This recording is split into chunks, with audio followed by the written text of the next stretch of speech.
Hello everyone, welcome again in Math class. Hari ini kita akan masuk bab 2 setelah kita ujian bab 1. Bagaimana bab satunya? Oke, hari ini Ican Sensei akan masuk ke bab 2 yaitu statistika. Statistik, what is this? Oke, ini pada lama-lama, mari kita lanjut. Oke, statistik. Di sini kita akan membahas ya dua hal di dalam statistika, yaitu ukuran pemusatan dan ukuran penyebaran. Nah, sekarang pertanyaannya, apa aja sih yang termasuk ukuran pemusatan data? Apa aja yang termasuk penyebaran data? Oke? Oh iya, ada kata data. Kemarin kita udah belajar di bab 1. Apa itu data? Ayo, apa? Kemudian data itu terbagi atas apa? Nah, sekarang kita akan gunakan penerapannya dalam statistik. Oke, sekarang kita masuk dalam bagian pertama, ukuran pemusatan data. Ya, ukuran pemusatan data itu apa aja sih?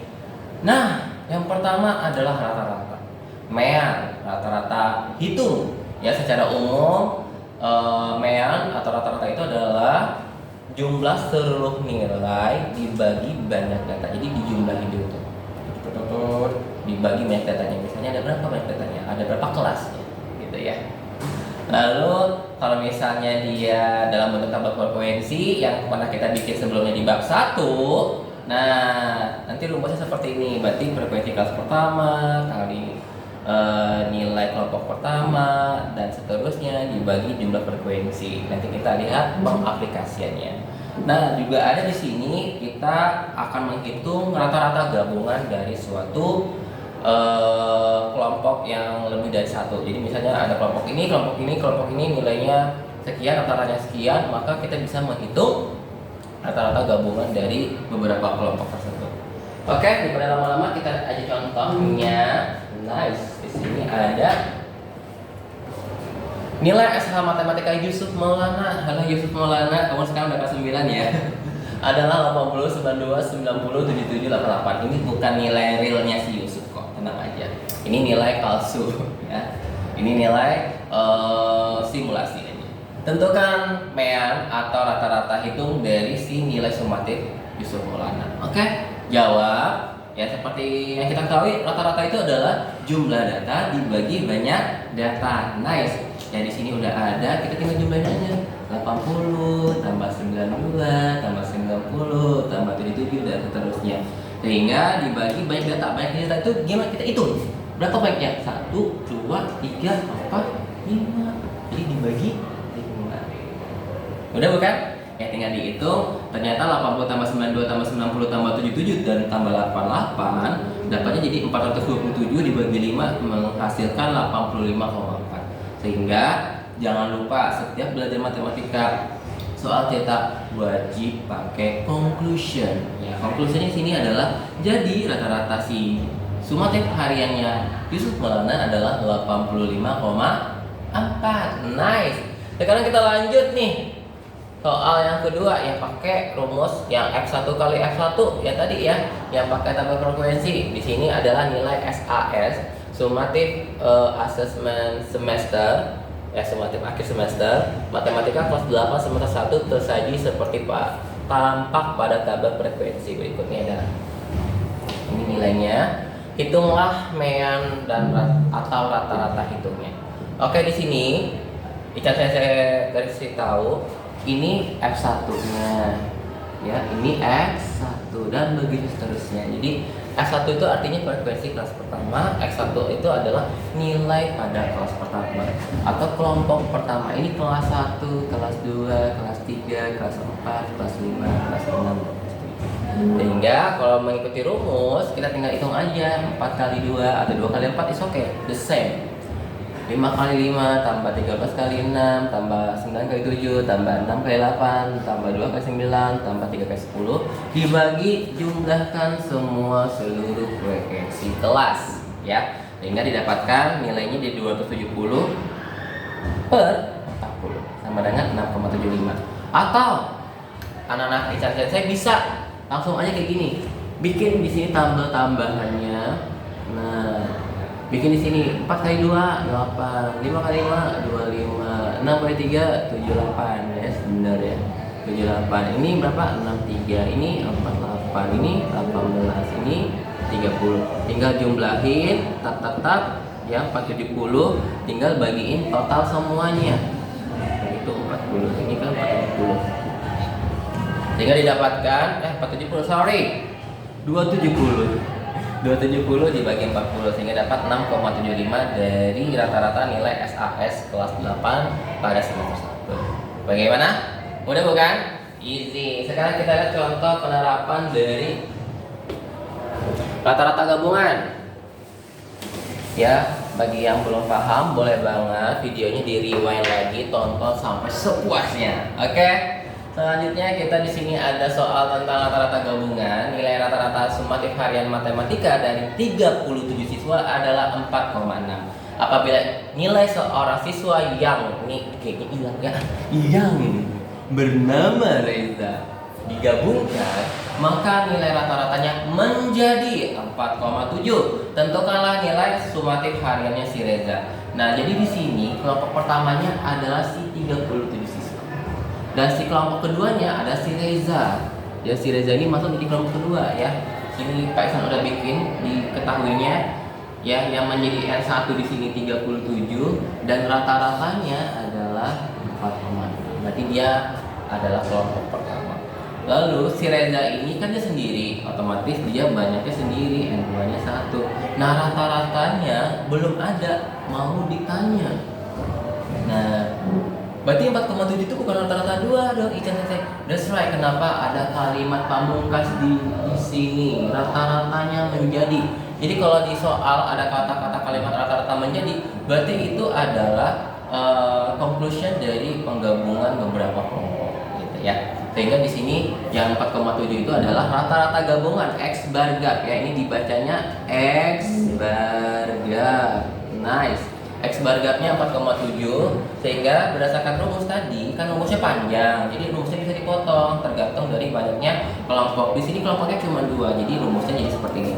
Rata-rata gabungan atau X bar gap sama dengan kelompok pertama kali rata-rata kelompok pertama tambah kelompok kedua kali rata-rata kelompok kedua dibagi banyaknya kelompok pertama tambah banyaknya kelompok kedua, sehingga tinggal kita masukkan saja nilai-nilai yang sudah diketahui.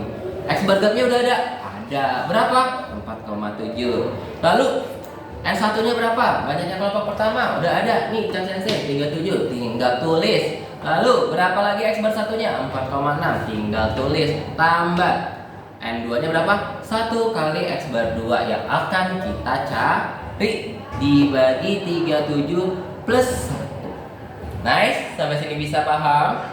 Sudah? Dikalikan yang bisa dikalikan terlebih dahulu, dijumlahkan yang bisa dijumlahkan terlebih dahulu. Nah, 4,7 sama dengan 170,2 tambah X bar 2 ya, 37 kali 4,6 hasilnya 170,2 dibagi 38 ya, 37 tambah 1 sehingga ini pindah ke sini. Nah, ini kan dia posisinya jadi pembagi ya. Nah, anak-anak Bapak kalau misalnya pindah ruas, pembagi berubah menjadi pengali. Ingat ya, lawannya jadi 4,7 kali 3 lagi. 4,7 kali 38 sama dengan 170,2 tambah X bar 2. Sehingga kita dapatkan 178,6 sama dengan 170,2 tambah X bar 2. Sehingga X bar 2-nya di sini sama dengan 178,6 kurang 170,2. Gimana itu caranya Isan Sensei? Karena kita maunya cari ini, berarti kan ini tetap di sini yang pindah 170-nya. 170 itu kan positif, pindah ruas jadi negatif. Sehingga didapatkan X bar 2-nya adalah 8,4. Jangan lupa sekali lagi, setiap soal cerita ya, setiap latihan yang bercerita, we must edit conclusion. Kita harus tambahkan conclusionnya karena yang tanya kan nilai SH sumatif matematika si Reza, sehingga nilai SH matematika Reza adalah 8,4. Gampang ya? Ini hanya butuh ketelitian dan pemahaman literasi dari membaca. Oke, kalau masih belum mengerti boleh banget videonya diulang lagi, di rewind. Oke? sekarang kita masuk ke pemusatan data yang lainnya. What the next? Modus dan media. Oke, apa itu sih modus? Modus adalah nilai yang sering muncul atau nilai yang frekuensinya yang paling tinggi atau paling banyak. Jadi misalnya kayak di tabel, kayak misalnya di sini tadi, kita saya putar dulu sebelumnya. Nah, berarti modus ini kalau di tabel frekuensi, yang frekuensi yang paling tinggi adalah 13, nilainya 6, berarti modusnya 6. Gitu ya, bukan modusnya 13. Kita nyarinya yang paling banyak, tapi nilainya bukan 13 gitu. Jadi yang frekuensi yang paling terbanyak itulah yang menjadi modusnya. Kita lihat di sini. Nah, contohnya tentukan modus dari setiap data berikut. Kalau datanya kayak gini, kamu tinggal lihat aja tiganya ada berapa, gitu kan? Ternyata di sini modusnya adalah 3, karena tiganya 1, 2, 3, 4. Ya, 1, 2, 3, 4. Nice. Yang B, modusnya apa di sini? 9-nya ada 3, 10-nya juga ada 3. Ichan Sensei. Question. Emang modus boleh lebih dari 1? Boleh. Bisa 2, bisa 3. Ya kalau misalnya datanya yang banyak itu sama-sama banyaknya, ya udah kamu tinggal tulis. Misalnya kayak di sini 10 sama 9 sama-sama nilainya, sama-sama nilai, sama-sama banyaknya karena sama-sama ada 3. Ya udah kalian tulis modusnya 9 dan 10. Itu saja. Berarti kalau misalnya modusnya ada 4 ditulis ke 4-4-nya. Iya, ditulis ke 4-4-nya. Ya, lanjut. Yang contoh ketiga di sini 4, 5, 6, 7, 8, 9, 10 dan 7. Berarti kan berapa? Modusnya kelihatan banget ya. Yang lain kan frekuensi munculnya cuma 1, sedangkan 7 frekuensi munculnya 2 kali, sehingga modusnya.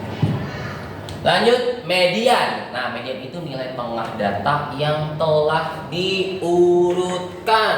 Nah, di underline ini anak-anak tercinta ya. Jadi anak-anak Ichan Sensei ya, Seitotachi Mina, tolong di keep median itu nilai tengah, that's right. Tapi nilai tengah yang macam gimana? Nilai tengah yang datanya udah diurutin dulu dari yang terkecil ke yang terbesar. Kita lihat contohnya sini. Dan saya punya 2 contoh, data yang ganjil dan data yang banyaknya genap. Oke. Data yang banyaknya ganjil dulu. Di sini ada 4, 3, 6, 5, 7, 8, 9, 7. Nah, datanya diurutin dulu. Datanya diurutkan dari yang terendah ke yang terbesar. Berarti 3, 4, 5, 6, 7, 7, 8, 9. Nah, jadi untuk menghitung median ya, untuk yang ganjil, untuk ya banyak data ganjil. Nah, median itu adalah data ke ya, data ke banyaknya data berapa di sini? Misalkan n ya, per 2, n plus 1 bagi 2. Median itu adalah rumusnya data ke n plus 1 bagi 2. Di sini datanya banyaknya berapa? 1, 2, 3, 4, 5, 6, 7, 8, 9. Jadi data ke 9 tambah 1 bagi 2, sehingga data ke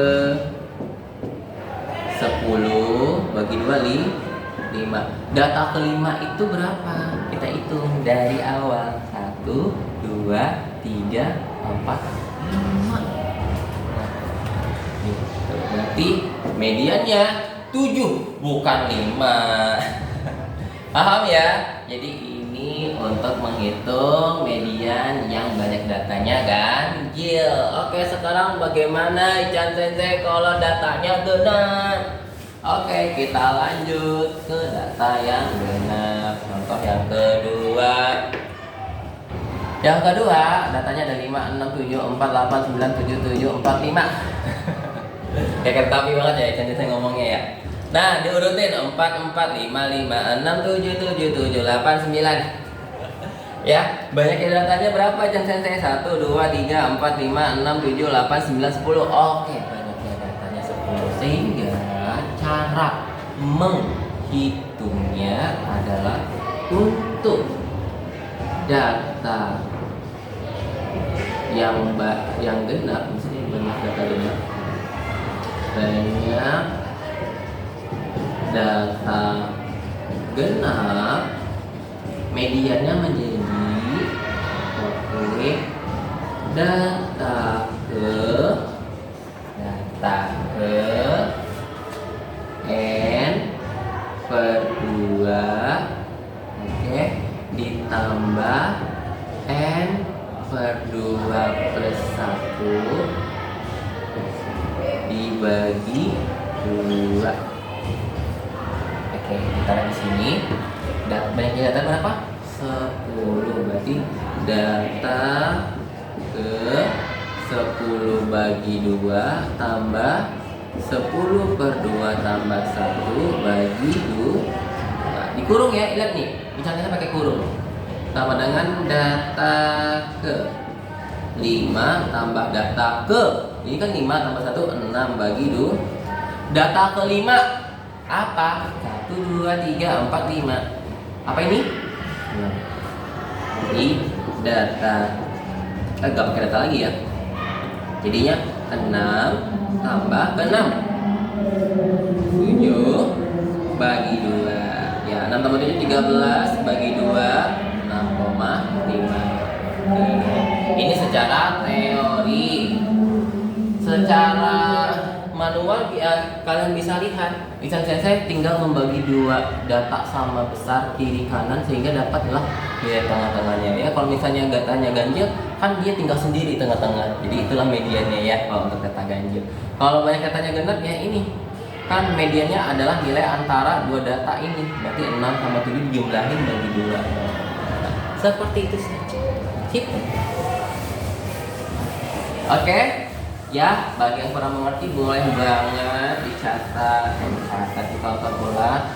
Dan sekali lagi, Ichan Sensei ingatkan lagi, jangan lupa ditulis tadi yang rumus-rumus yang tadi ya. Nanti kelupaan. Kita lanjut. The next pemusatan data adalah kuartil. Kuartil ini saudaranya masih median ya, jadi sepupuan. Ya, seperti halnya median. Kalau median itu data dibagi 2 sama banyak, kuartil itu kan kuadran ya, kuartal final. Berarti datanya dibagi 4, pintar sama besar. Tapi ingat sekali lagi, seperti halnya median, setelah diurut, bukan urut ini tapi diurut, beda ya. Ada 3 jenis kuartil. Ada kuartil pertama, nama kuartil pertama ini Q1 atau juga disebut kuartil bawah, Q2 atau kuartil 2, kuartil tengah. Nah, kuartil tengah ini nama lain dari median. Dan kuartil 3 atau kuartil atas ke bawah lagi. Kuartil pertama yang kuartil bawah. Nah, ini ada contoh 3. Mari kita simak bersama-sama. Ichan Sensei, bagaimana mencari kuartil? Langkah pertama, cari dulu median atau kuartil tengahnya. Berarti kalian urutin dulu. Oke, soal yang pertama yang ini udah diurutin. Oke, nah sekali. Tinggal urutin, kita lihat datanya ganjil apa genap banyaknya. 1, 2, 3, 4, 5, 6, 7, 8, 9. So, datanya adalah ganjil. Ya. Kalau datanya ganjil, nah berarti kalian tinggal bagi sama banyak nih. Ya kan ini kan 4, berarti tinggal tengah-tengahnya itu adalah Q2 atau median.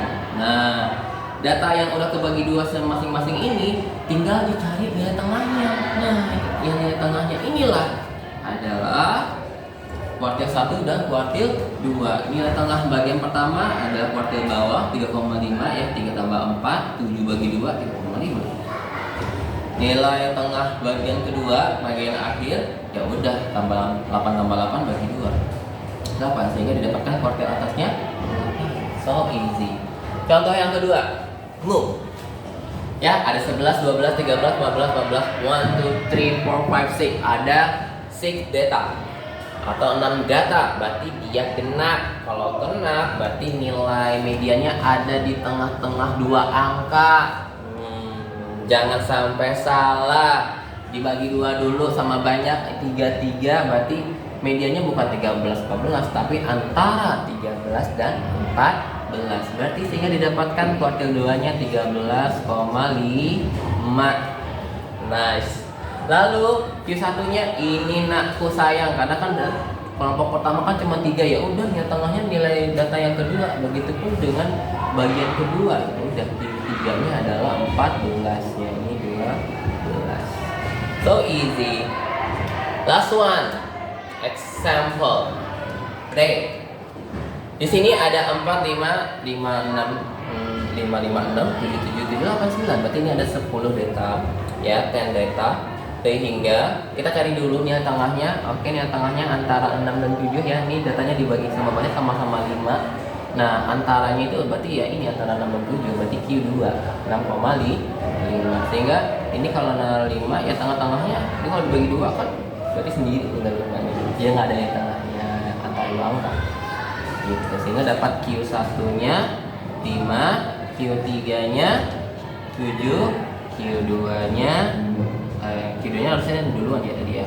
6,5. 6,5 dapat dari mana? 6 tambah 7 bagi 2 gitu. Oke, sip. Ya, untuk pertanyaan boleh banget, silahkan. Boleh chat Ican Sensei di Instagram. You can chat me, DM me, anything. Tapi saya jawabnya nanti kalau saya tidak ada urusan atau saya misalnya tidak sibuk ya. Next, sekarang kita masuk ke bagian 2 dari statistik, yaitu penyebaran ya. Apa itu penyebaran data? Ya, penyebaran data ini kan kita melihat sebaran data ini gimana bentukannya. Nah, penyebaran data diantaranya ada jangkauan atau range, ya bahasa lainnya rentang.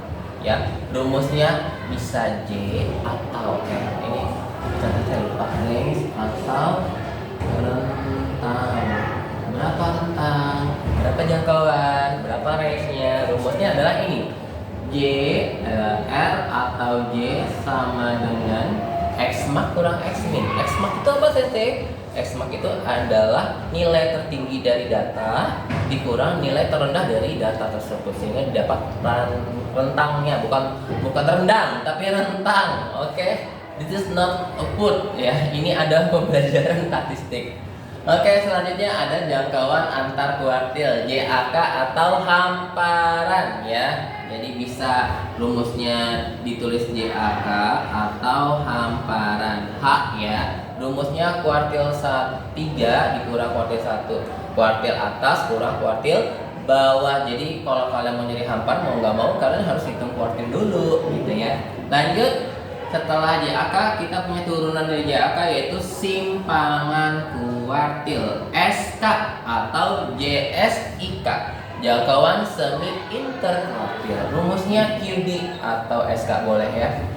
Anak-anak Sensei Kodomotachi boleh pakai yang mana aja.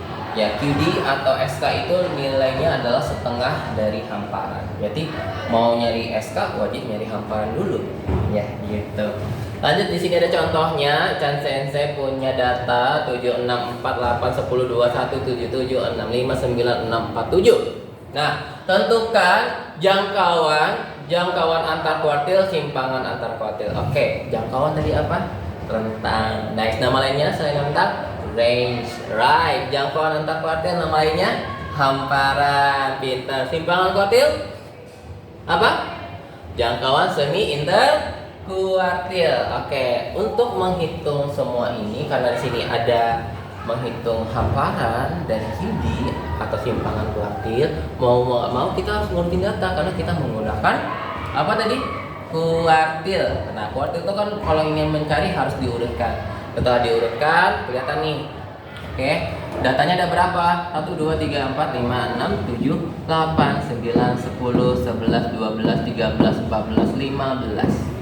Ada 15 data. Banyaknya data, genap apa ganjil? Genap apa ganjil? Ucap. ganjil. Nah, datanya dibagi 2 sama banyak, nakku. Nah, jadi sini yang bagian pertama 7, yang bagian kedua juga 7. Tersisalah 6 sendirian. Itulah median atau Q2-nya. Pinter. Lalu Q1-nya karena datanya ganjil lagi, berarti kan dibagi 3. Inilah Q1. Q1-nya 4. Q3-nya pinter. Berapa? 7. Nah, kan dia sudah selesai. Udah selesai, tinggal kita hitung pertanyaannya. Hitung pertanyaannya, kita hitung jawaban dari pertanyaannya. Berarti jangkauan itu range. Range itu kan J atau R boleh. X max kurang X min. X max-nya berapa? 10 ya, karena nilai paling tingginya 10 dikurang 1 nilai terendah dari data tersebut, sehingga didapatkan jangkauannya berapa? 9. 10 kurang si J. Hamparannya berapa? Ini hamparan. Hamparan sama dengan Q3 kurang Q1. 7 kurang 4. Nilainya 3. QD ya udah, kamu tinggal kaliin aja.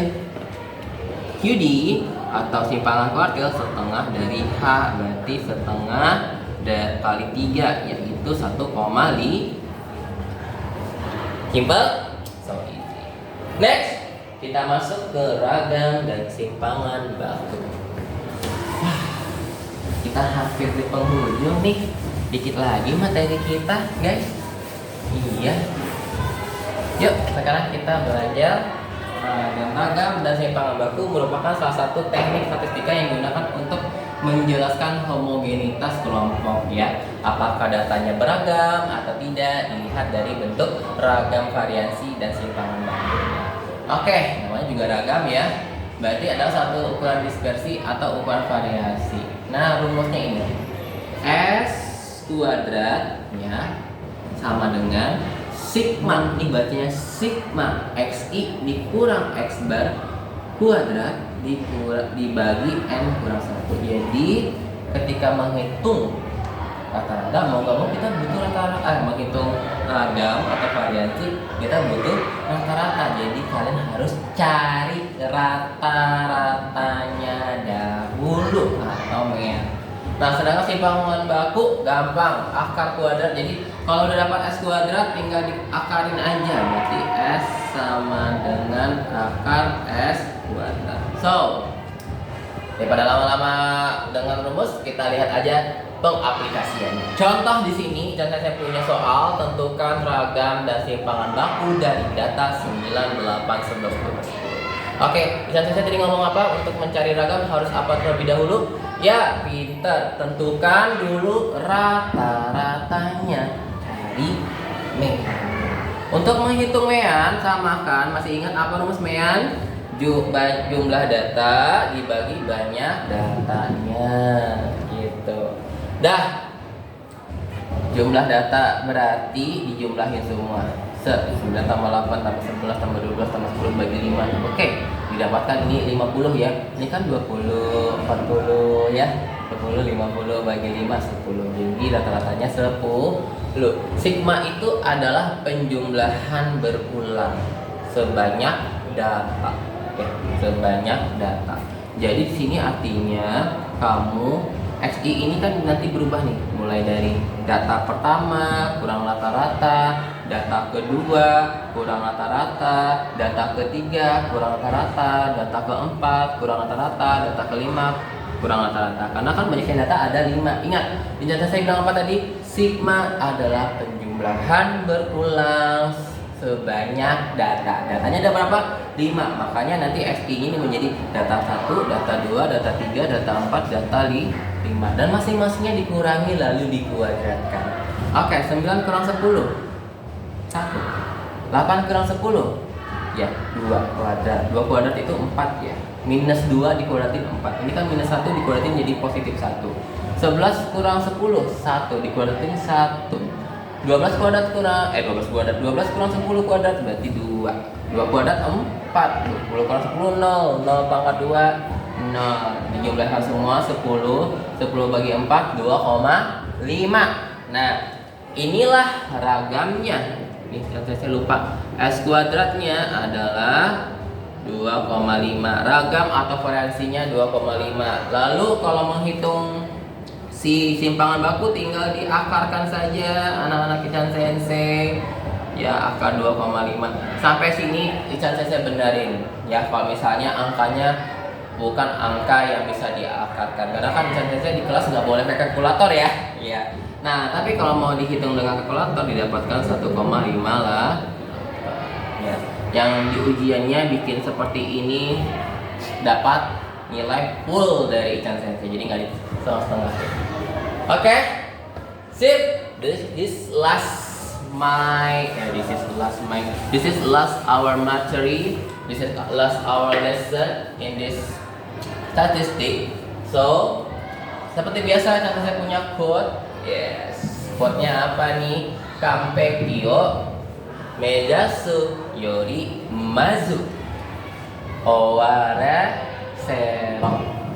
Owara sero. Ya, kampe kyo mejasu yori mazu owara sero. Ada bunyi sensei. Ini wa nandesu ka sensei? Artinya apa Ican Sensei? Daripada menyelesaikan kesempurnaan, lebih baik selesaikan lebih dahulu. Ya, kita nggak usah terlalu mikir perfect. Ya, maksudnya harus ini. Tapi kamu tetap berusaha, terus lanjutkan, terus berprogres. Ya, intinya adalah progres. Kamu tidak akan bisa mencapai nilai 10 kalau kamu tidak berusaha dari awal. Ya, kayak Ican Sensei sekarang dulu bisa jadi sekarang karena saya pernah mengalami nilai 0, 5, 4 sehingga bisa jadi 100. Itu melalui proses yang ada jalannya. Jadi kita nggak bisa langsung dari sini langsung dari 0 langsung ke 10 poin. Ya seperti naik anak tangga. Kamu bisa nggak sih dari bawah tiba-tiba langsung naik ke atas gitu? Kan nggak mungkin loncat, apa mungkin kalian tekan kalian panjang kayak Luffy di One Piece? Oh tidak gitu ya. Tentu naik satu-satu dulu gitu sehingga kita bisa mencapai puncak. Jadi inti dari quote ini ya, silahkan berprogres apapun itu, mau pelan mau cepat, itulah kalian. Kalian itu unik, nggak bisa semuanya sama. Oke ya, karena keunikan itu membuat kita menjadi lebih ingat semboyan negara kita Bhinneka Tunggal Ika. Nice, thank you so much everyone. Arigatou gozaimasu minasan, seto tachi. Nah, kita udah selesai di bab 2 ini. Oke, good luck for the second explanation ya, alias second testo. Nanti kita akan ujian di statistika, apakah kalian bisa mengerti materi ini dengan baik. Bisa saya sih harap bisa lebih bagus ya, karena kan ini tidak sesulit yang kalian kirakan. Oke, kalau gitu Ican Sensei pamit undur diri, sampai ketemu di next video selanjutnya. Oke, bye bye, mata nih.